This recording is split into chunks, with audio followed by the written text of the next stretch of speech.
Oi, pessoal. Então, na aula de hoje nós vamos aprender um pouquinho sobre as leis de Newton, né? Newton foi um dos fundadores, digamos assim, da área da física chamada de dinâmica. A gente viu na aula passada cinemática que ela se preocupava, né, nas aulas sobre velocidade média, movimento retilíneo uniforme, aceleração média. A gente viu que se referiam a questões relacionadas à preocupação, à previsão do movimento. Não tinha uma preocupação com o que promove o movimento, e sim em estudar o movimento em si. Já nas leis da cinemática, né, quer dizer, da dinâmica, a gente se preocupa com o que gera o movimento, que é a força. Então a gente vai ver que as leis de Newton, elas se referem a essas forças que estão relacionadas ao movimento, certo? Então a gente viu como calcular a força resultante, quando elas têm os sentidos, o mesmo sentido, basta somar. Quando elas têm sentidos opostos, basta subtrair. Quando elas têm direções diferentes, longitudinal ou vertical, depende do ângulo, né? Eu calculo pela fórmula da hipotenusa. Enfim, essas foram as regras que a gente viu na aula passada. Na aula de hoje, nós vamos estudar sobre as leis de Newton. Newton desenvolveu 3 leis. A primeira lei é chamada de lei da inércia. A segunda lei é chamada lei fundamental da dinâmica, princípio fundamental da dinâmica. E a terceira lei, que é a lei da ação e reação, ok? E é isso que a gente vai estudar a partir de agora. Bom, o que seriam então essas leis de Newton? Só para a gente se situar, né? Teoricamente, elas são definidas com o quê? Tratam-se de leis que determinam como a ação das forças influenciam no estado de movimento dos corpos. Então, eles vão estudar as forças que estão influenciando no movimento dos corpos. De acordo com Newton, para determinar o movimento, ou seja, para eu descobrir um carro, pôr um carro em movimento, ou saber para onde ele vai através desse movimento, eu preciso conhecer as forças que atuam sobre esse corpo. Então, é isso que a gente estuda nas leis de Newton, que é as leis que regem as forças que têm função principal relacionada ao movimento.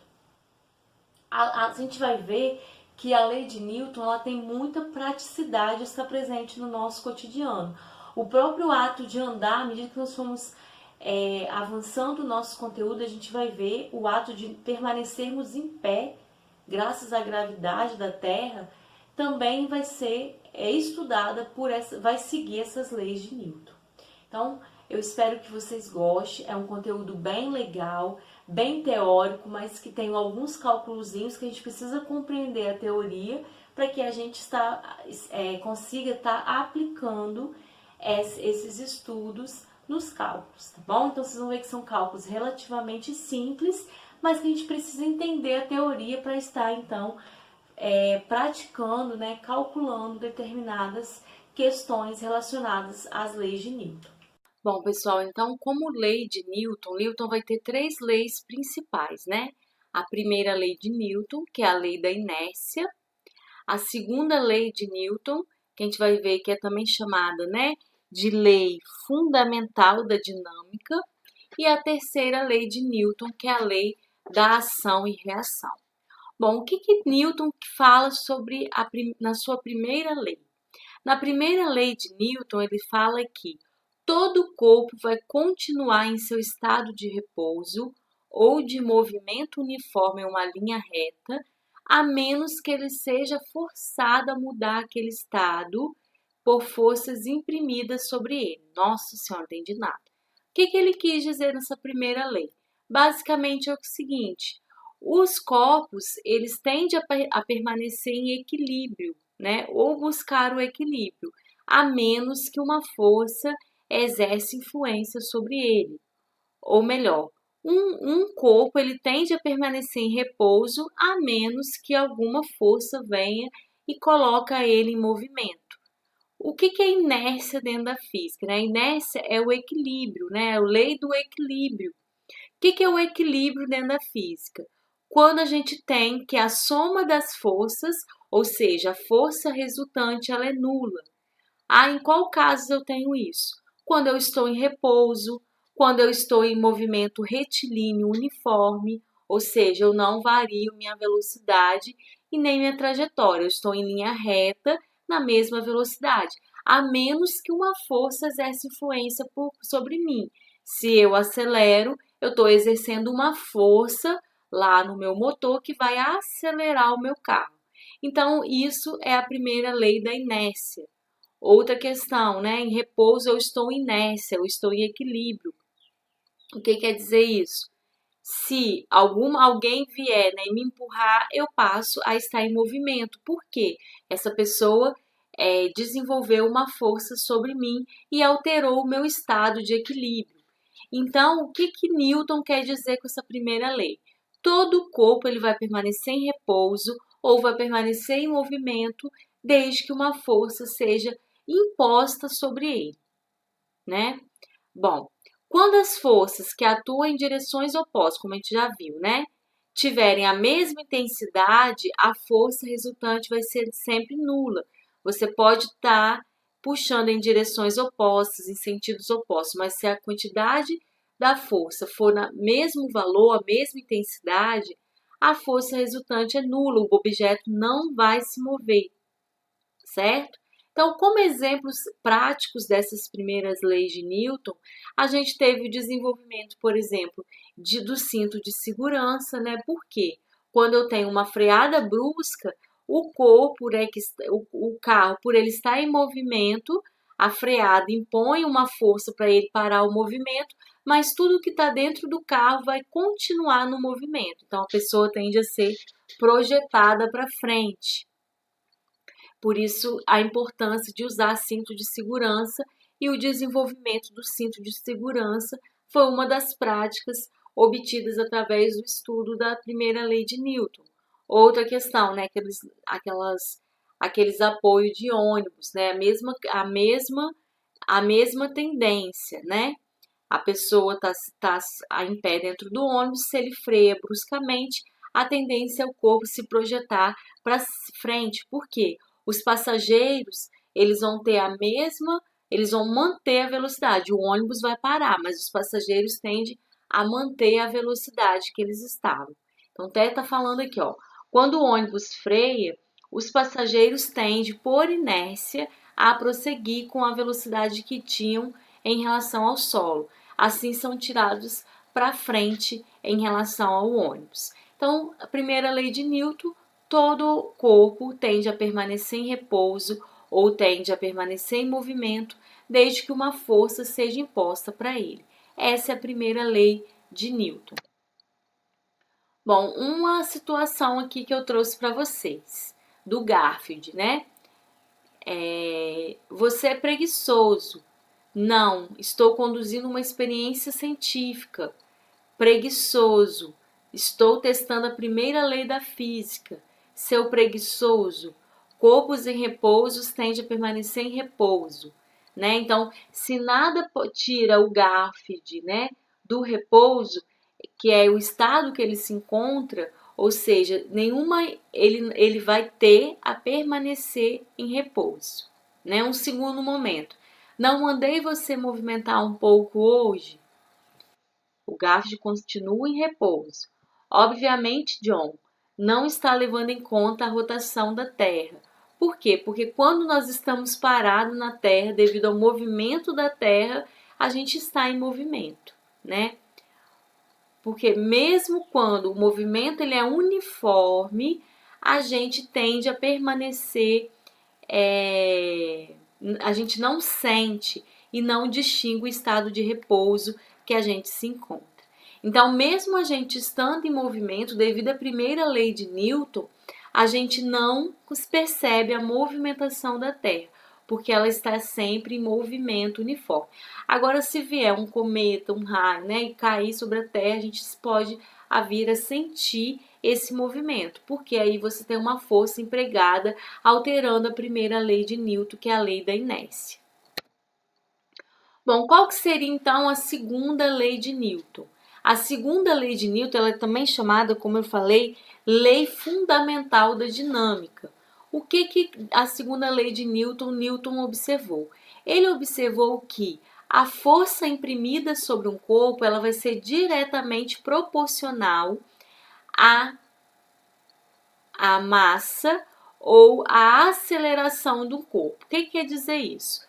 Para eu movimentar um corpo, eu vou ter que saber, né? A força que eu vou, para eu saber a força que eu imprimo sobre um corpo, eu preciso saber a massa desse corpo e a aceleração que eu quero que esse corpo seja adquirida, né? Eu vou alterar o movimento dele, então eu vou acelerar ele, né? Então, só para a gente ler, né?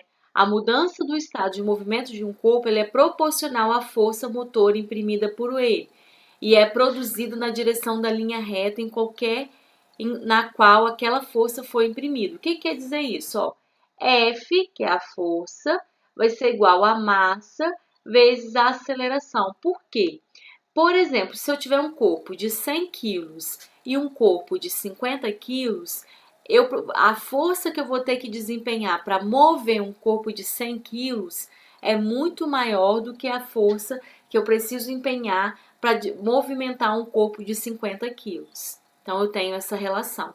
Além disso, eu preciso saber a aceleração. Quanto maior for a força que eu imponho em um corpo, maior vai ser a aceleração dela.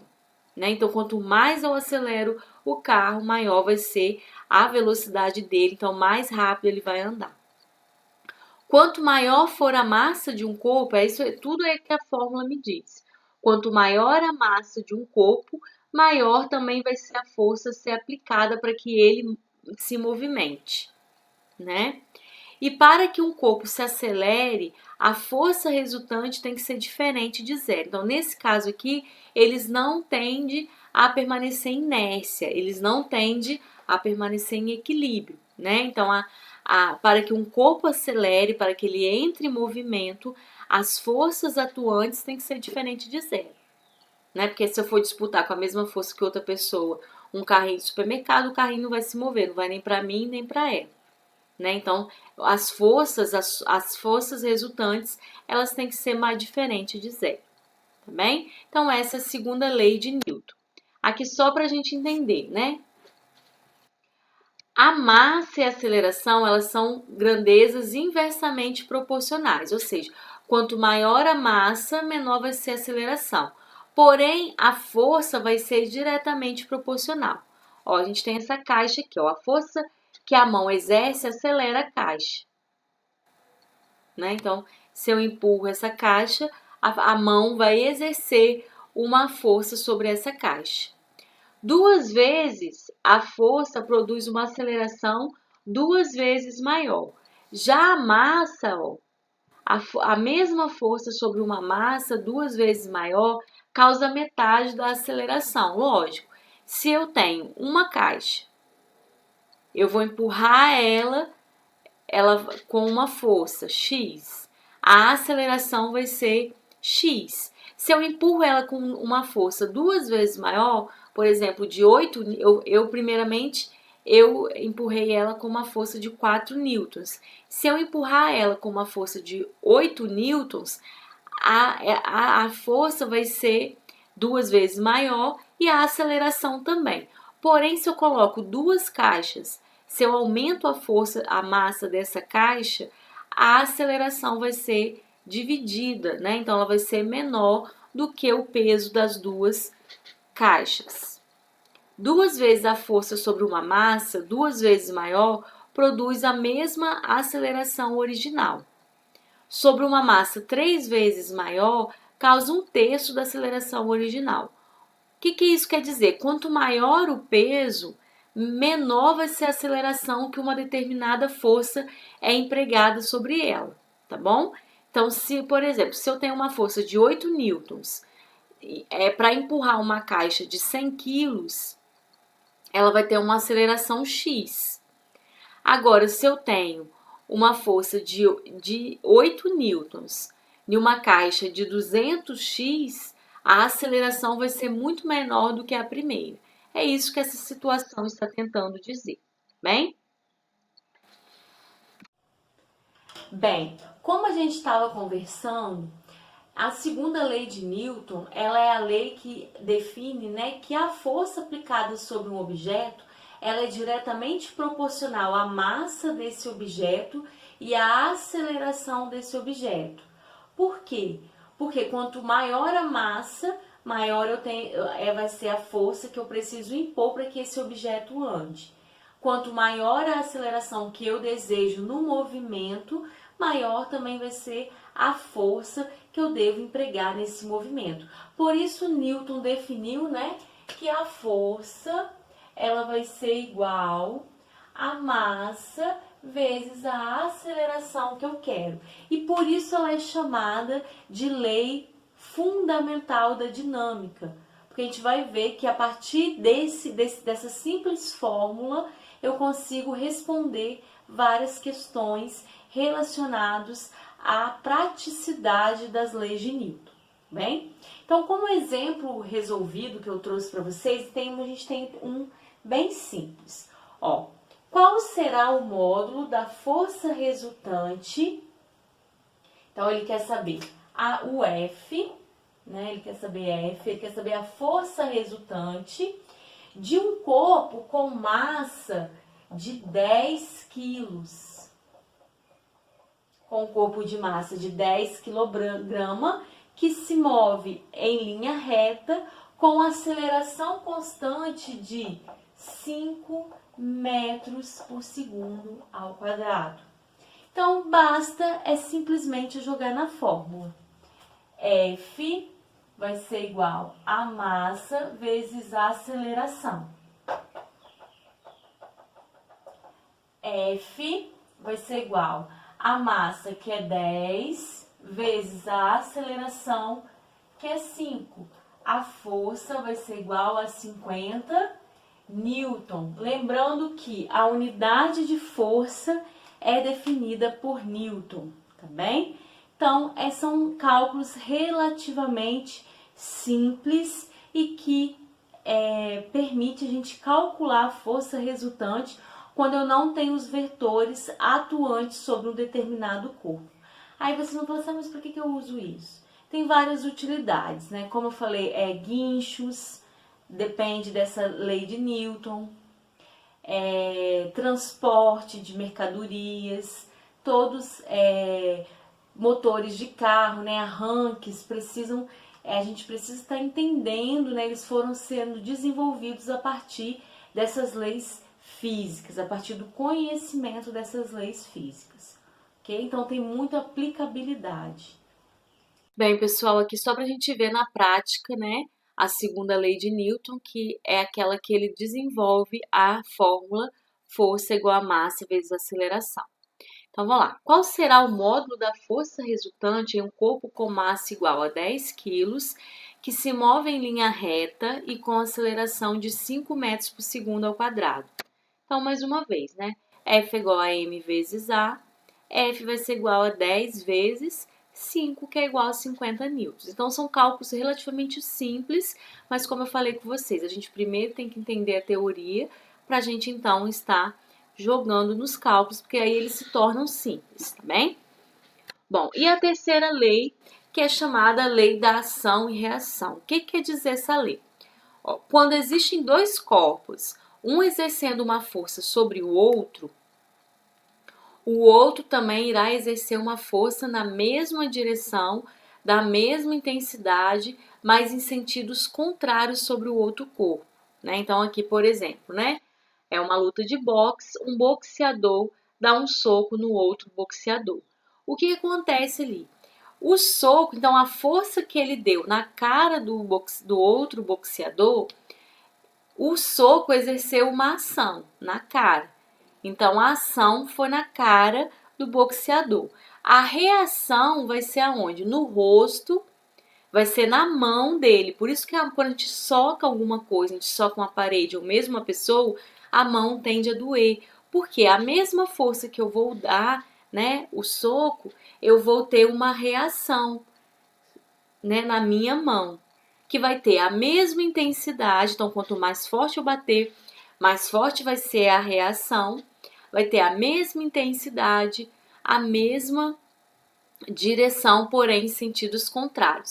Mas aí vocês vão falar, mas lá no início você ensinou que quando eu tinha forças com sentidos contrários, eu iria subtrair, e se elas têm o mesmo valor, por que elas não são nulas? Porque nesse caso aqui da terceira lei de Newton, as forças, elas agem, a ação e a reação, elas vão agir em corpos diferentes, e por isso elas não se anulam. Nessa situação aqui, por exemplo, a mão, ela vai exercer, ela vai ter uma ação sobre a face do boxeador. A reação vai ser sobre a mão. Então, a ação foi na face e a reação foi na mão. Um outro exemplo aqui, ó, um patinador. Ó, um patinador encostado em uma parede, ele ganha impulso. Por quê? Porque ele está se empurrando na parede. Ao mesmo tempo, a parede vai exercer uma reação sobre o ato de empurrar que ele fez. O resultado da reação da parede vai ser o quê? A aceleração vai habilitar ele a se locomover. A mesma coisa, quando a gente empurra um carro, colocando em movimento, aplicamos uma força sobre ele. A força da reação do carro está no sentido oposto, por isso que a gente não aguenta, né? A gente tem que apertar com bastante força, empurrar com bastante força. Então, a reação é sobre a gente. Ao chutarmos uma bola também, o pé vai exercer uma ação sobre a bola, mas a bola vai exercer uma reação sobre o pé. Por isso que bolas muito duras tendem a machucar o pé, porque a mesma força que eu vou chutar a bola vai ter uma reação sobre o meu pé. Os motoristas usam um pequeno martelo de madeira para testar a pressão dos pneus dos caminhões, né? Principalmente motorista de caminhão. Ao bater nos pneus, a gente exerce uma força sobre este. A força de reação do pneu faz o martelo inverter o sentido do movimento. Então, através do retorno do movimento que o motorista deu, ele consegue prever a pressão interna dos pneus. Tá bom? Então, a terceira lei de Newton é a lei da ação e reação. Lembrando que elas não se anulam porque são em corpos diferentes. E por fim, para a gente fechar esse assunto, a gente tem um outro tipo de força, que é a força de atrito. A força de atrito é quando a gente tem contato entre dois corpos. Então, até aqui nós estamos falando simplesmente de forças que agem sobre o corpo. No caso da força de atrito, eu tenho um contato direto com dois corpos. Só que a força de atrito ela é diferente de todas as forças que a gente estudou até agora, baseado nas leis de Newton. Todas as forças baseadas na lei de Newton, elas estavam induzindo ou alterando o movimento. No caso da força de atrito, ela é contrária ao movimento. Então, ela é como se fosse uma reação, né? Ela é contrária ao movimento do corpo. E ela vai depender da superfície, das características da superfície de contato. Então, por exemplo, por que é mais épocas de chuva é mais fácil, né, a gente ter escorregamento, né, as pessoas perderem a direção devido ao escorregamento na pista. Por quê, né? Perder o controle. Porque por a pista estar cheia com óleo junto com a água, a força de atrito vai ser menor, desculpa, do que quando a gente está em um asfalto seco, né? Então, por isso a gente tem essas questões envolvidas. Bom, então a força de atrito, ela atua quando existe contato entre dois corpos e ela é contrária ao movimento. E ela vai depender do tipo de superfície, se está polida, se tem presença de água, de óleo e etc. Ok? Os corredores de Fórmula 1 estudam muita força de atrito para ter o desenvolvimento daqueles diferentes pneus, né? Tem pneus de chuva, pneus, enfim, né? Vários tipos de pneus para épocas secas, pista molhada, enfim. tá? Então, eles estudam essas forças de atrito. Regiões que têm problemas com gelo, né? Que congelam, geadas, enfim, também utilizam o estudo das forças de atrito para desenvolver tecnologias para poderem estar se movimentando com carros, né? Para não ocorrer a perda de controle devido ao gelo, né? Que o gelo, a presença de gelo, a presença de polimento, a presença de óleo, ela vai diminuir a força de atrito sobre os pneus, tá bem? Bom, então por hoje foi só isso em relação às leis de Newton. Lembrando que Newton tem 3 leis. Leis da inércia, um corpo tende a permanecer em movimento, a menos que uma força seja exercida sobre ele, ou tende a permanecer em repouso, a menos que uma força seja imprimida sobre ele. A segunda lei de Newton, que é a lei fundamental da dinâmica, que ele fala que a força ela é proporcional à massa e à aceleração que eu quero impor num corpo. E a terceira lei de Newton, que é a lei da ação e reação, ok? Então, até a próxima. Se vocês tiverem dúvidas, podem